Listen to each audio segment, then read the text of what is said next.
Good morning, Hank. It's Tuesday. If my voice sounds a little thin, it's because I spent all day yesterday recording the Everything is Tuberculosis audiobook, which I'm really excited to be narrating. Audiobooks are one of the ways in which I feel extremely old. So this is a little alarming, but my first book, Looking for Alaska, came out almost exactly 20 years ago, and back then the world of audiobooks was much, much different. Like, we mostly called them books on tape or books on CD, and they came in boxes. And I remember maybe a few months after Looking for Alaska came out, my editor called me and said, there's going to be an audiobook. And I was like, that's amazing, mostly because I was getting paid $1,000, but also because it meant that an actor was going to perform my book, which is just an incredible feeling. It was as close as I ever expected to get to a movie or TV adaptation. But back then, it was a very small business. Most books never came out on audio. And if you asked me if audiobooks counted as reading, I guess I probably would have said, maybe. I've never thought about it. But at the time, I certainly worshipped at the altar of written language as written language, you know? I thought there were all kinds of complexities and nuances that simply didn't translate to audiobooks. Of course, I didn't yet realize that there are also all kinds of complexities and nuances to audiobooks that don't translate to print. Partly because I didn't really listen to audiobooks, and partly just because of this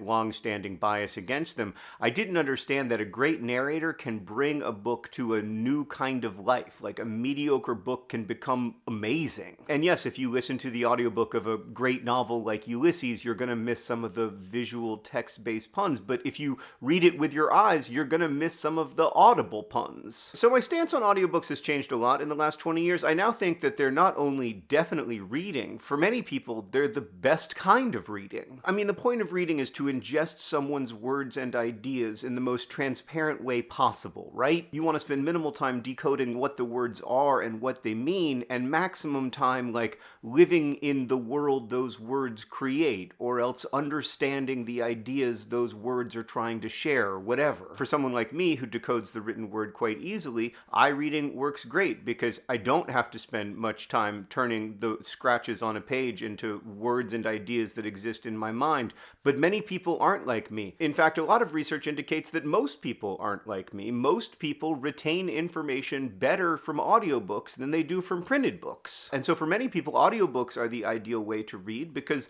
that's how the words become most transparent. I actually think the argument over whether audiobooks count as reading misses the fundamental joy of reading, which is that it's different for everyone, right? If 10,000 people read the same book, on some level that's 10,000 books because the reader is such a co-creator of the book with the author. And now that there are so many more audiobooks available, it's great news. It makes information and storytelling so much more accessible. But I will say we still have a long way to go on that front. So many books aren't audiobooks, especially textbooks and learning-based books for schools, and it becomes a needless barrier to learning. Now, I'm not saying that reading an audiobook and reading a print book are the same, okay?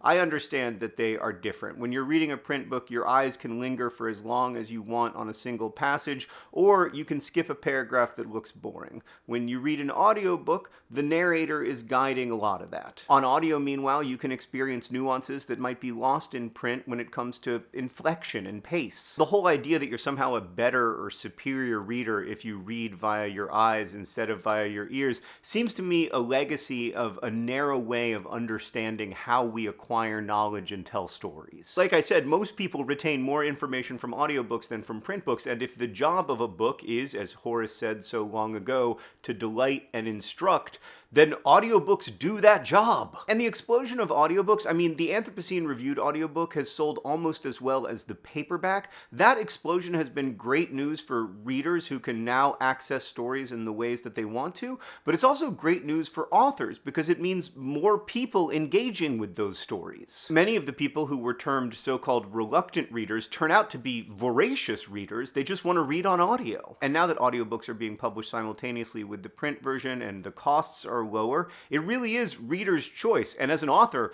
I don't care. I'm just delighted that you're reading it. Here's one irrefutable way in which I know that audiobook reading is reading. These days, I often go back and forth between audio and print, depending on where I'm at. I don't want to read a print book while I'm washing the dishes because they're not waterproof. On the other hand, I don't want to read an audiobook while I'm going to bed at night because reading with my eyes relaxes me more. And they're both reading. I can tell that they're both reading because in both cases, I understand what's happening in the book. Both ways of reading reach into the way down deep and help me feel less alone in the dark, difficult, abstract stuff that sometimes without books I wouldn't even have language for. That's reading. Hank, I'll see you on Friday.